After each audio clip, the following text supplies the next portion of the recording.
रात का समय था। नील सिंह, एक साधारण कॉलेज स्टूडेंट, अपनी पढ़ाई के बीच में ब्रेक लेते हुए इंटरनेट पर कुछ नया जानने के लिए सर्फिंग कर रहा था। उसने सुना था कि इंटरनेट का एक गहरा हिस्सा भी होता है जिसे डार्क वेब कहते हैं।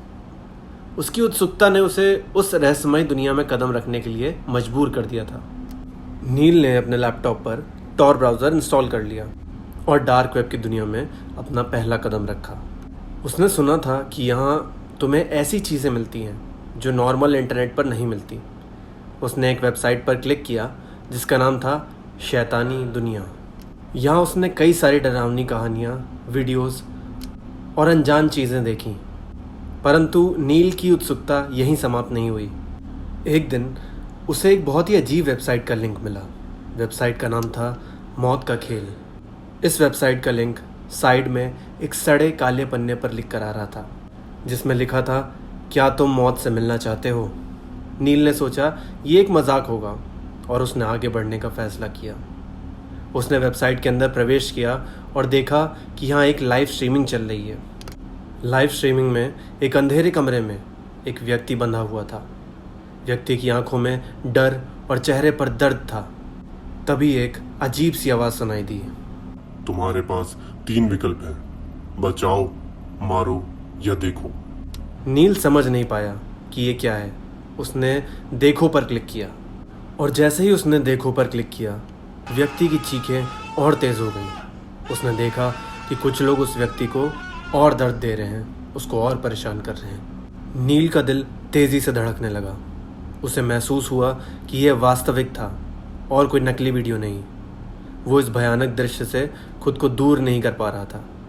अचानक से स्क्रीन पर एक संदेश आया, अब तुम्हारी बारी है नील। नील स्तब्ध रह गया। ये कैसे संभव है? किसी को उसका नाम कैसे पता चला? वो घबरा गया और लैपटॉप बंद करने की कोशिश करने लगा, लेकिन उसका लैपटॉप हैंग हो गया। तभी उसके फ़ोन पर एक मैसेज आया, हम तुम्हारे पास आ रहे हैं। नील पूरी रात जगा रहा।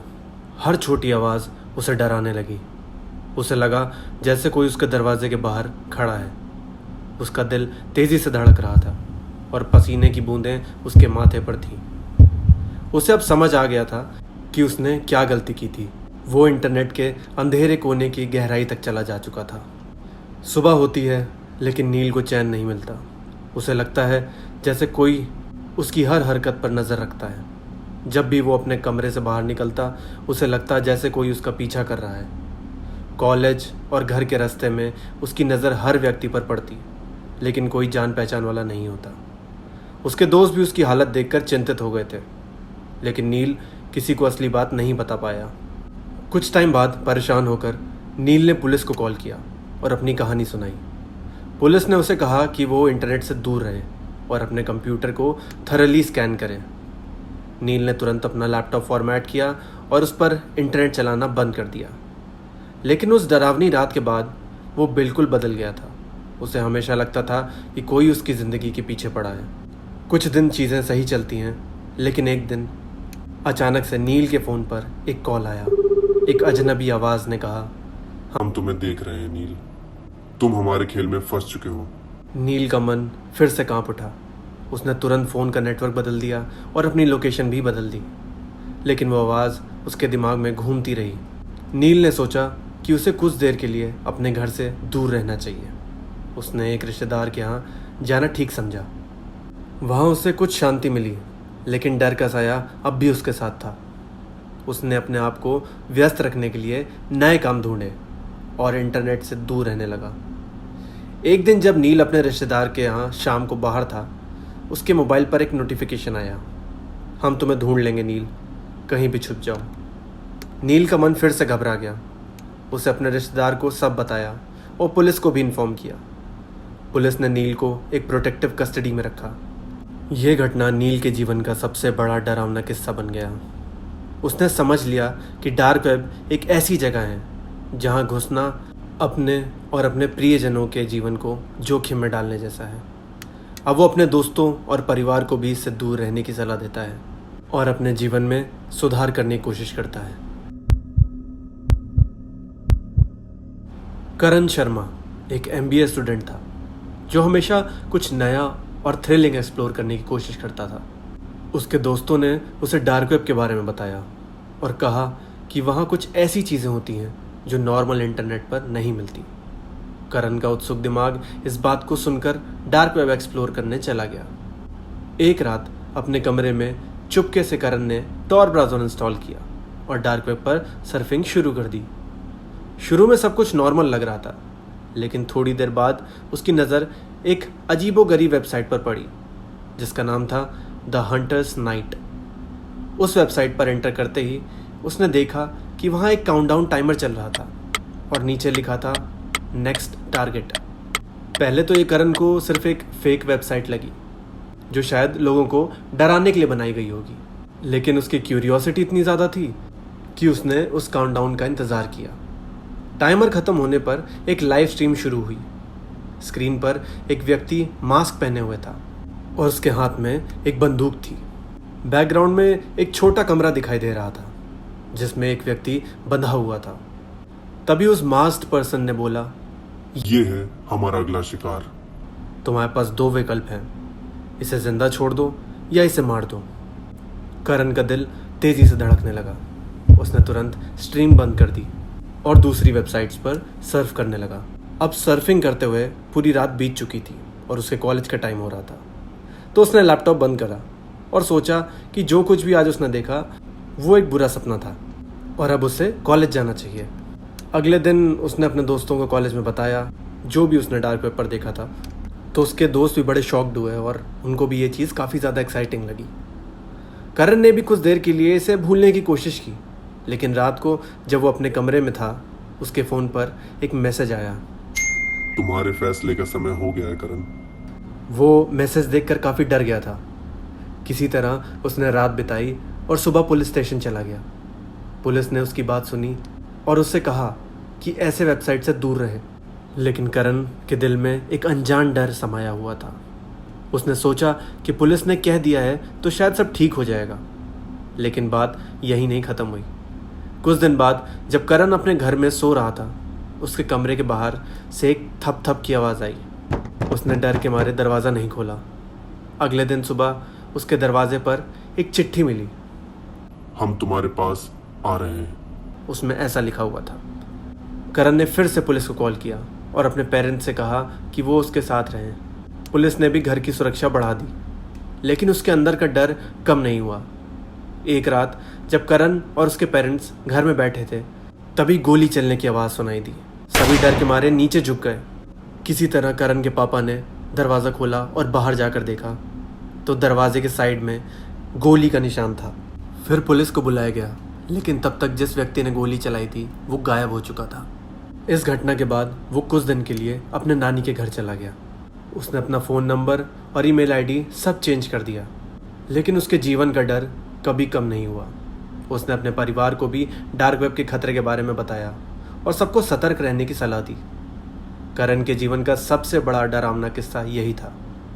उसने समझ लिया था कि डार्क वेब एक ऐसी जगह है जहां घुसना अपने और अपने प्रियजनों को जोखिम देना ही है। लेकिन इस कहानी में अभी एक ट्विस्ट बाकी है। एक दिन नया शहर शिफ्ट होने के बाद करण अपने नए कॉलेज में एक नया जीवन शुरू कर रहा था। उसने सोचा सब ठीक है, लेकिन एक दिन कॉलेज के बाद जब वो घर लौट रहा था, उसने अपने फ़ोन पर एक मैसेज देखा। नए शहर में स्वागत है करण, हम तुम्हें कभी नहीं छोड़ेंगे। इन सब चीज़ों से करण इतना परेशान हो चुका था कि उसने फाइनली अपनी जान लेने का फैसला किया और उसने अपने रूम के पंखे पर फांसी लगा ली। अभिनव सिंह एक आम कॉलेज स्टूडेंट जिसे अपने हॉस्टल के कमरे में अकेले टाइम बिताना पसंद था। एक रात उसने अपने दोस्त से डार्क वेब के बारे में सुना। उसके दोस्त ने अभिनव को डार्क वेब से रिलेटेड कुछ डरावनी कहानियां सुनाई जो उसके दिमाग में छा गई थी। उत्सुकता से भरकर अभिनव ने सोचा कि वो भी डार्क वेब एक्सप्लोर करेगा। एक रात उसने अपने लैपटॉप पर टॉर ब्राउज़र इंस्टॉल कर लिया और डार्क वेब पर ब्राउजिंग शुरू की। शुरू में सब कुछ नॉर्मल लग रहा था, लेकिन थोड़ी देर बाद उसकी नज़र एक अजीब सी वेबसाइट पर पड़ी जिसका नाम था द डीमंस आई। उस वेबसाइट पर एंटर करते ही उसने एक मैसेज देखा। उस मैसेज में लिखा था, हर किसी पर एक नज़र होती है, अभिनव ने बिना सोचे समझे आगे बढ़ने का फैसला किया। वेबसाइट पर एक अनोनिमस चैट रूम था जहां लोग अपने अनुभव शेयर कर रहे थे। उसमें से एक चैट ने उसका ध्यान खींच लिया। उसमें था, तुम्हारे जीवन का हर एक पल रिकॉर्ड हो रहा है। अभिनव ने इस पर हंसी उड़ाते हुए एक रिप्लाई किया, हाँ वेरी फनी। तभी उसकी स्क्रीन पर एक मैसेज पॉपअप हुआ। तुम्हारे कमरे की दीवार पे लाल रंग का धब्बा है। अभिनव का दिल तेजी से धड़कने लगा। उसने कमरे की दीवार देखी और सच में वहां एक लाल रंग का धब्बा था।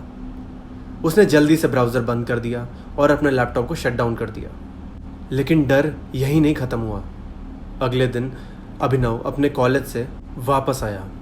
उसके फ़ोन पर एक अनोनिमस मैसेज आया। क्या आज के लिए तुम्हें इतना काफी था अभिनव? उसका नाम देखकर वो घबरा गया। उसने अपने दोस्तों से बात की, लेकिन कोई भी उसकी बात को समझ ही नहीं पा रहा था।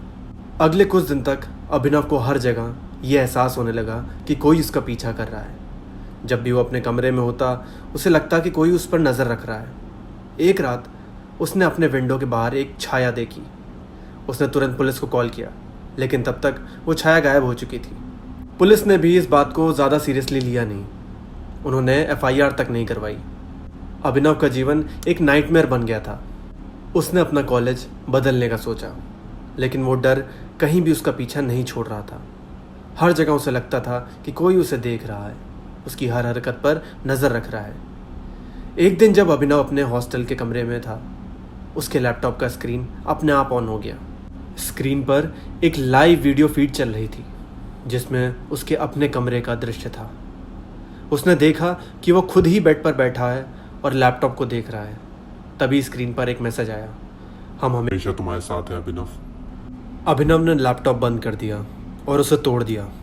उसने तुरंत पुलिस को बुलाया और अपने हॉस्टल से निकल गया।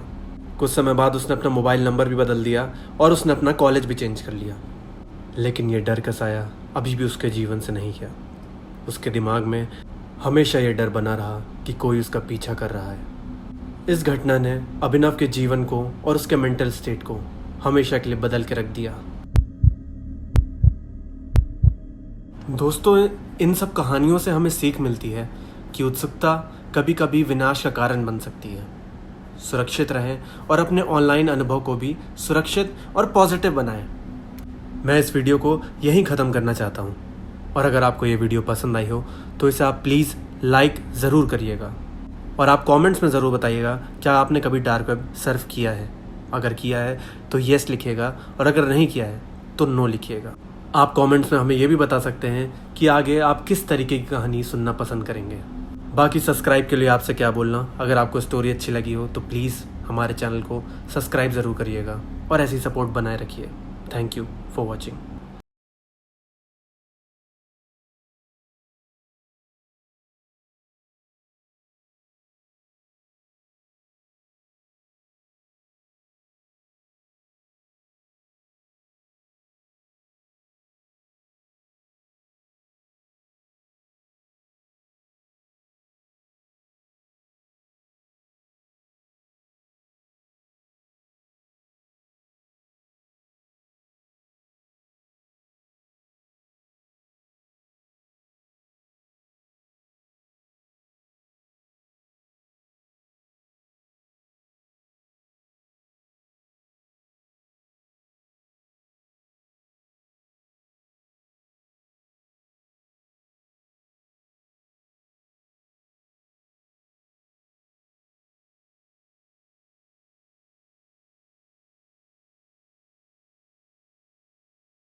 पसंद आई होगी, और अगर पसंद आई हो तो please like this video and tell us in the comments कि आप नेक्स्ट स्टोरी कैसी सुनना पसंद करोगे। Also please subscribe to our channel, ये हमें आगे बढ़ने में बहुत मदद करेगा।